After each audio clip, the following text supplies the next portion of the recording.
peluang usaha sebelum kalian sampai ke studi kasus. Oh ya, kita hari ini mau belajar mengenai studi kasus identifikasi peluang usaha. Jadi kalian nanti mengamati sebuah video, tapi sebelum videonya ibu putar ya, ibu pengen menjelaskan apa materinya terlebih dahulu. Bentar.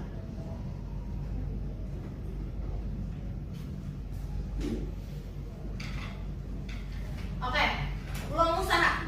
Peluang usaha apa sih yang dimaksud dengan peluang usaha? Peluang usaha itu masalah peluang atau ide konsep yang bisa dijadikan sebuah cara biar kalian menemukan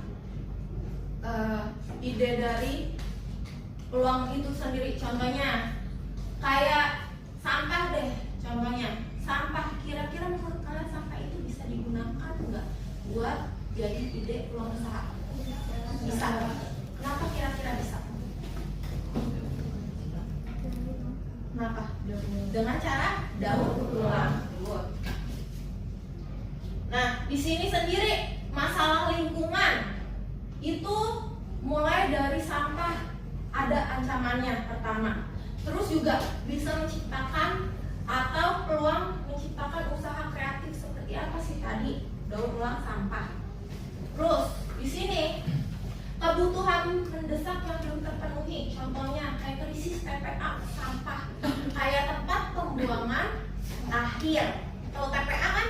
Tahu, oke.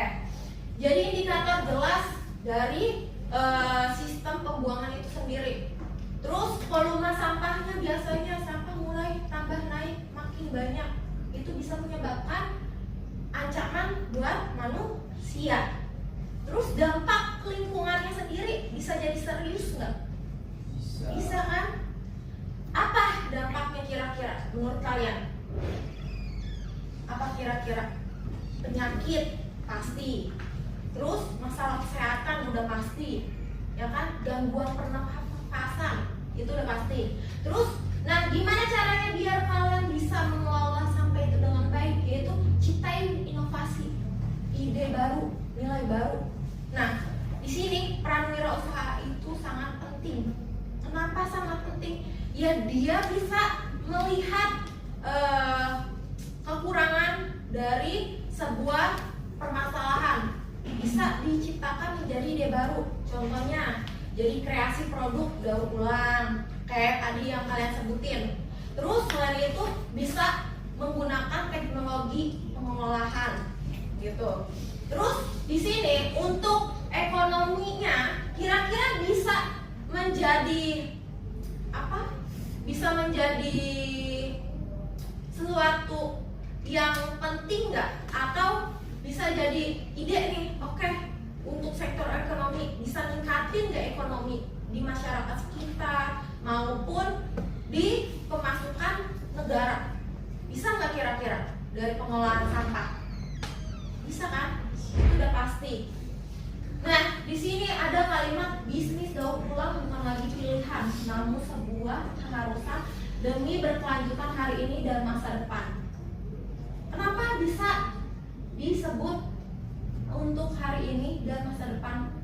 Ya karena balik lagi, karena ya peluang itu bisa dilihat dari skala besar, bukan cuma hari ini doang. Oke, kalau misalnya banyak sampah, kalau sampah makin banyak, berarti semakin banyak yang ada peluang usahanya. Contohnya banyak macam-macam, mulai dari daur ulang segala macam. Nah, di sini kita bisa mengklasifikasi konsep pentingnya. Ada masalahnya. Inovasinya seperti apa sih? Kreativitas pasti. Sumber daya alamnya, sumber dayanya seperti apa? Terus produk harus memiliki nilai tambahnya seperti apa? Mulai dari packaging, terus bentukannya seperti apa? Terus lanjut lagi nih, ada wirausaha yang berorientasi pada sosial dan lingkungan. Nah, ini peran penting dari wirausaha. Dia harus bisa melihat suatu masalah dari sebuah permasalahan yang ada di lingkungan. Gimana caranya biar bisa jadi peluang usaha? Itu biar bisa jadi peluang usaha, kalian harus berkreasi menggunakan kreativitas. Oke. Nah, selanjutnya nilai tambah dari daur ulang sendiri. Daur ulang adalah proses mengubah bahan bekas menjadi produk baru yang berguna.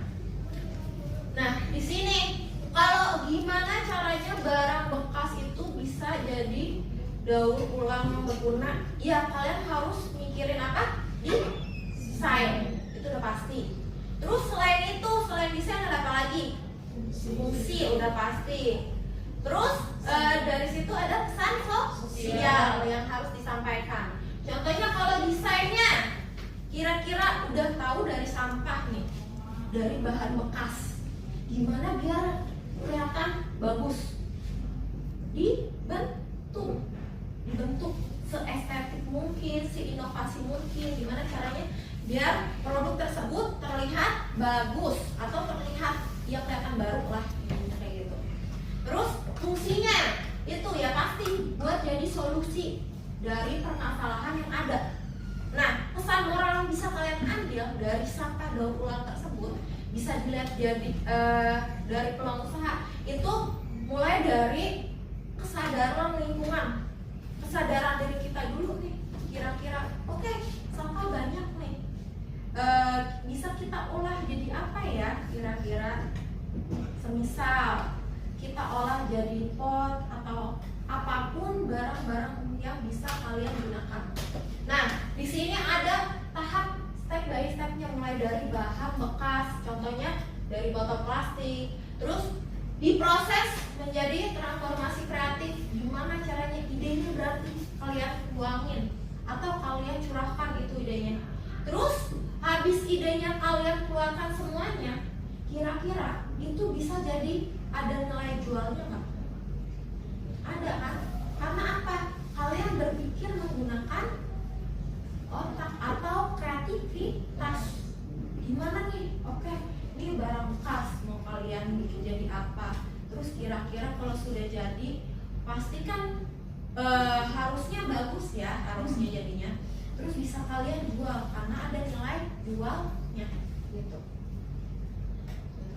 Nah, di sini Wirausaha yang peduli lingkungan, membangun bisnis yang berkelanjutan untuk masa depan yang lebih baik. Tanggung jawabnya itu pasti untuk orang-orang di sekeliling atau sosial. Di sini meningkatkan kesejahteraan karyawan, komunitas, dan masyarakat. Bukan cuma individu doang, tapi masyarakat sekitar juga bisa terbantu. Terus profit berkelanjutan, bisa mencapai keuntungan finansial yang sehat, pertumbuhan jangka panjang. Terus untuk planetnya sendiri itu bisa berfungsi atau bermanfaat menjadi pelestarian lingkungan, mengurangi dampak negatif lingkungan sendiri. Terus dari konservasi sumber daya, jadi yang harusnya sumber dayanya itu yang tidak dimanfaatkan bisa kalian manfaatkan. Contohnya kayak ibu-ibu, semisal ibu-ibu kan belum tentu kerja ya, pasti di rumah. Terus gimana cara kalian biar bisa mengajak peran orang-orang atau masyarakat di sekitar rumah itu bisa jadi pekerja? Ya caranya kalian harus bantu memikirkan dampak dari lingkungan itu. Kalian temuin tuh masalah dari lingkungan itu. Contoh, kalian pengen buka usaha mendaur ulang sampah, entah sampahnya dari plastik kah, botol kah, apapun bebas, asal kreativitas kalian berjalan, gitu. Nah, di sini ngegunain perannya mulai dari bank sampah. Caranya gimana? Memilah sampah. Sampah ada berapa macam? Ada 3 kan? Apa aja? Organik, sama B3. Oke. Nah, di sini kompos organik atau sampah organik. Dia biasanya kalau misalnya organik bisa dijadikan pupuk, terus pendukung pertanian yang berkelanjutan bisa, karena ataupun bisa dijadikan bahan makanan maggot. Pernah dengar nggak? Kira-kira pernah kan? Nah, itu biasanya kalau rumah tangga, contohnya kalian nih habis selesai makan, belum tentu habis kan? Sampahnya kira-kira dikemanain? dibuang. Nah, dibuang gitu aja kan percuma kan? Gimana caranya? Nah, peran wirausaha ini penting. Harus mikirin, oke, dampak kalau dari buang itu kan bisa menyebabkan penyakit, entah nanti belatung muncul, lalat-lalat muncul, ataupun hewan-hewan hama yang muncul dari sisa-sisa bekas makanan kalian. Nah, di sini peran ibu rumah tangga atau peran masyarakat itu muncul. Gimana caranya? Yaitu ada yang bank sampah buat mengolah sampah organik. Contoh buat bikin makanan, makan pangan maggot. Maggotnya itu gimana bisa kalian jual lagi nanti kalau sudah besar? Itu kan menguntungkan, ya kan? Menghasilkan cuan. Terus selain itu, kalau untuk startupnya sendiri biasanya daur ulang dari teknologi biasanya. Contoh, kayak ada perusahaan. Kalian pernah dengar nggak sih? Ada salah satu wirausaha, dia mengadakan pemilahan sampah botol ataupun plastik dijadiin paving block. Pernah dengar nggak? Pernah kan?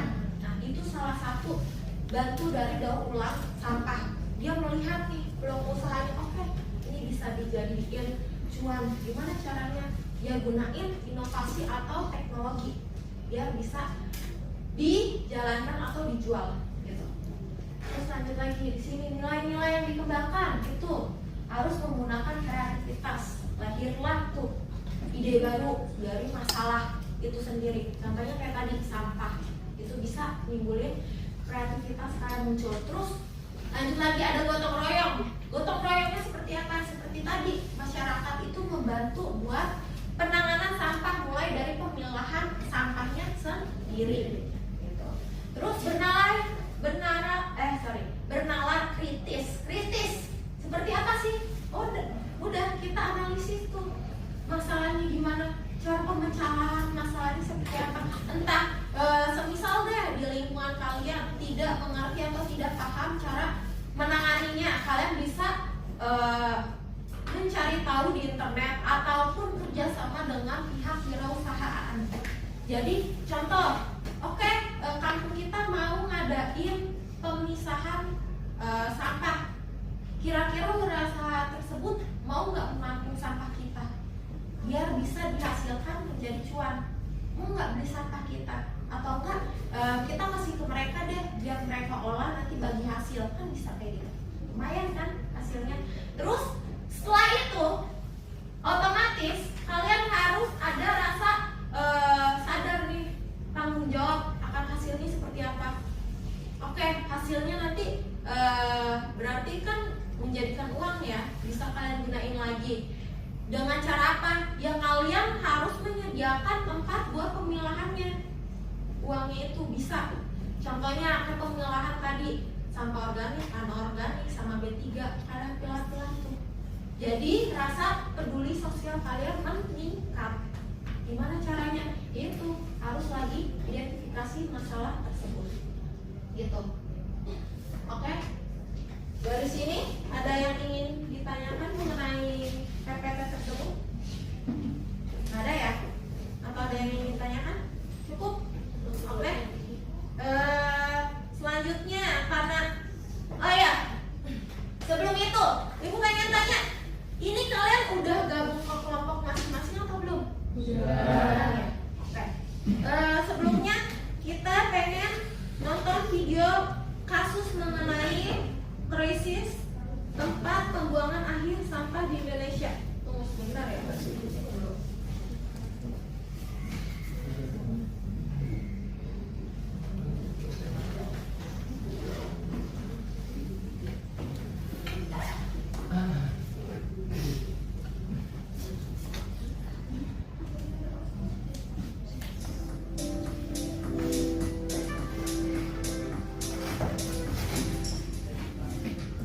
Kondisi TPA sampah di Indonesia memiliki persoalan yang sama, sampah yang terus menumpuk dan menggunung. Inilah kondisi TPA sampah di Indonesia. Inilah sampah kita.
tumpukan sampah di TPA jelas tidak mudah, apalagi tempat ini menjadi tujuan akhir hampir semua jenis sampah.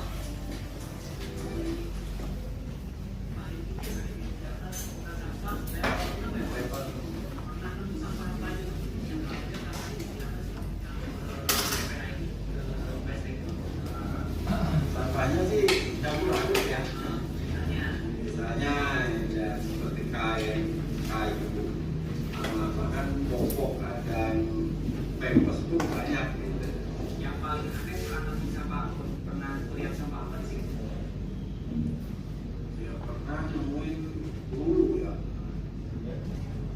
Ya kadang ada juga seperti bayi itu mayat gitu, bayi ada.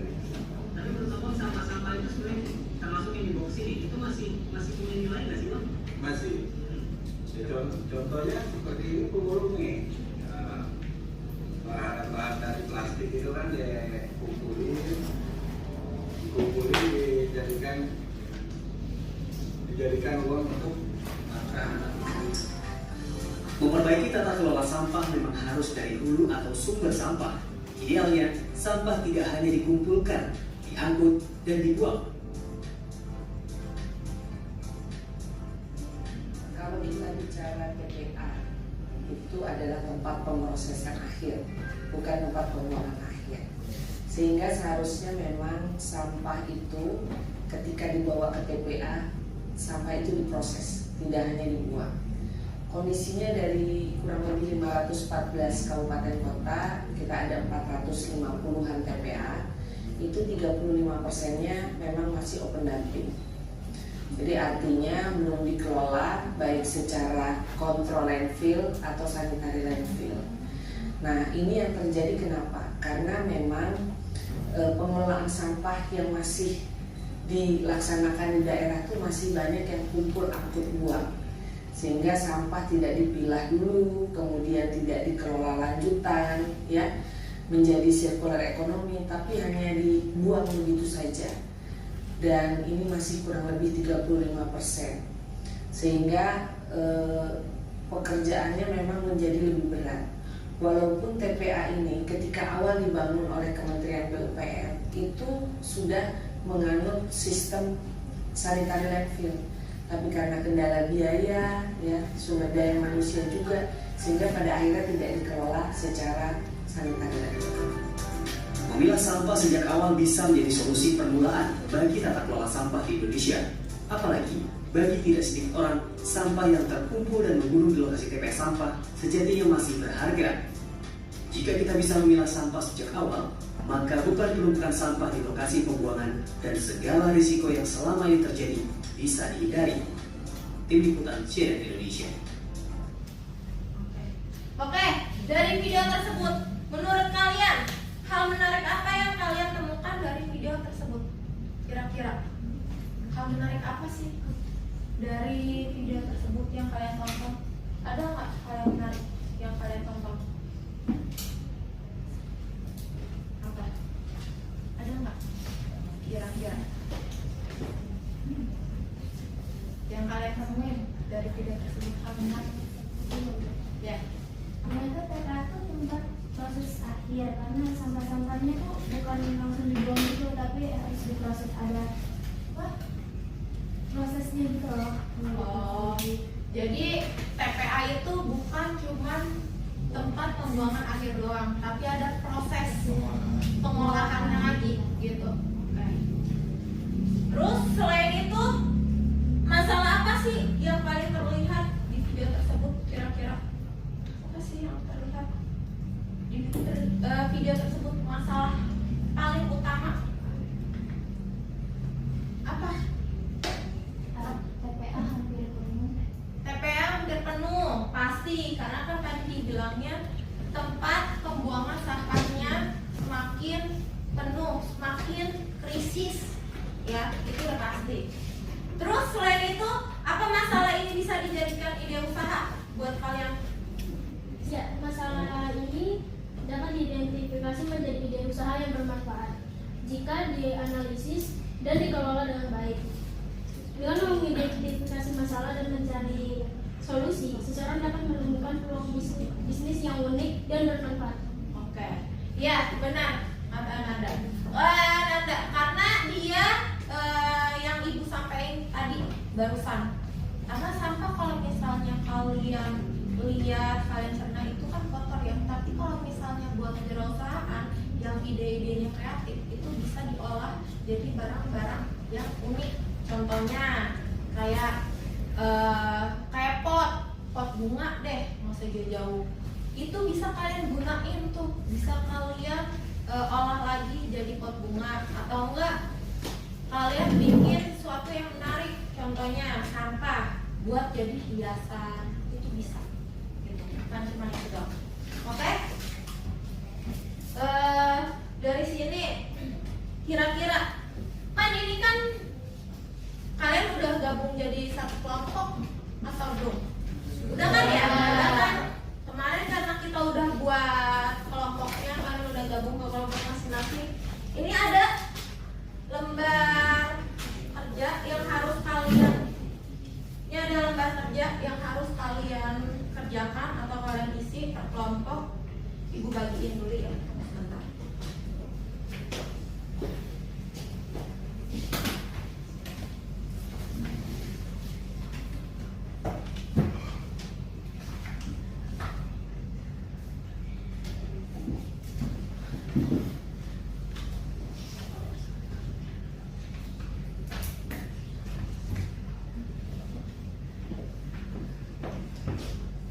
Kelompok satu mana?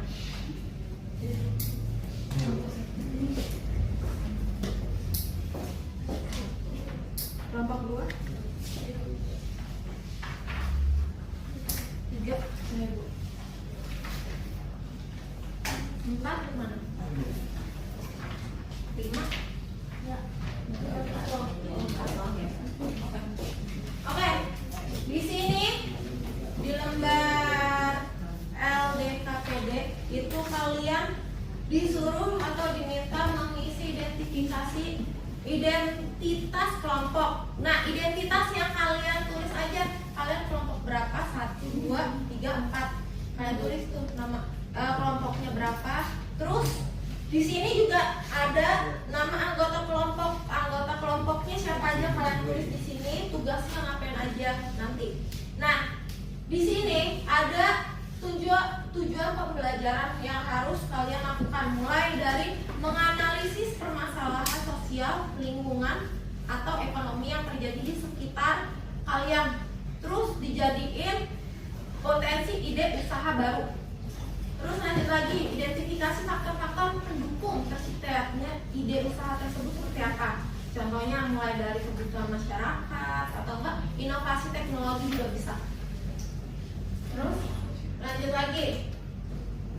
Di sini kalian mengembangkan rencana ide usaha kreatif seperti apa sih rencananya. Terus kalian mau bentuknya seperti apa? Kalian nanti tulis. Terus baru setelah kalian tulis rencananya seperti apa, kalian nanti rencananya intinya kalian membuat suatu poster. Ini poster di kertas A4. Nanti ibu kasih kertasnya. Terus kalian nanti analisis dulu. Sebelum itu kalian analisis masalah-masalah dari video yang sudah kalian tonton. Itu seperti apa, kalian jadiin ide usaha. Terus di sini masalah utamanya apa, terus mengapa masalah tersebut muncul, terus penyelesaian masalahnya seperti apa. Terus lanjut lagi, ide usaha yang mungkin dikembangkan dari kasus tersebut seperti apa, kalian nanti buat atau jawab di lembar LDKPD ini gitu. Nah, terus sekarang silahkan berdiskusi tentang masalah-masalah yang kalian temukan dari video yang kalian tonton tadi. Silahkan diskusi. Ibu kasih waktu selama 5 menit.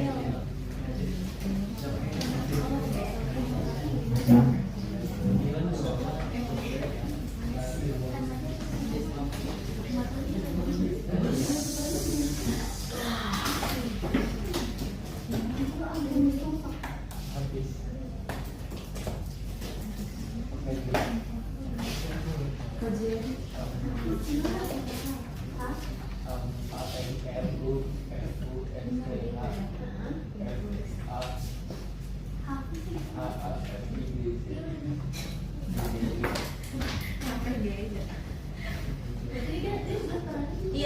tugas perannya. Nanti siapa yang jadi ketua kelompoknya, Pada isi. isinya. Ini tulis dulu tugas siapa ketuanya, terus siapa yang bagian nulisnya, terus siapa yang buat posternya, terus nanti siapa. Iya, nanti kalian bikin poster. Tapi boleh dibantu kan? Boleh. Kan idenya buat analisis. Satunya lagi nanti tanya jawab kalau misalnya. Nanti ibu ini kok milih salah satu aja yang sekiranya paling bagus hasilnya. Berarti ada tanya jawab.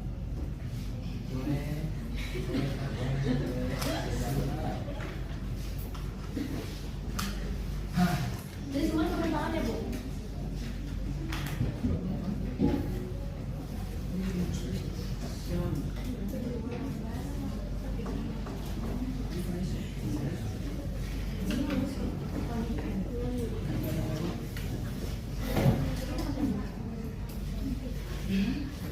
Oh ya, nih nanti kalian bagi-bagi tugas aja, itu kan udah kalian analisis. Terus bagi-bagi tugas buat pengerjaan mini posternya.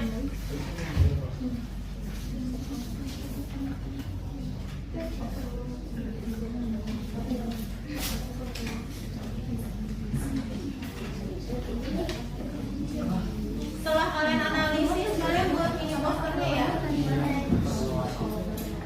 Kalian bawa pensil warna atau krayon kan? Bawa, silakan boleh.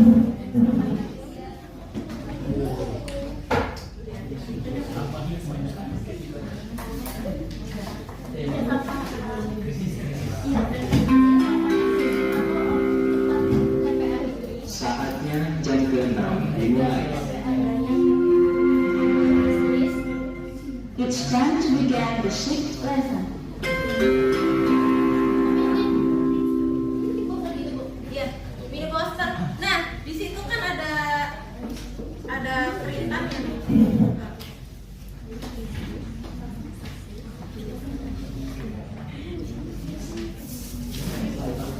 Di sini kan habis kalian observasi permasalahannya, sudah kalian tulis, habis itu kalian analisis dulu tuh masalahnya seperti apa.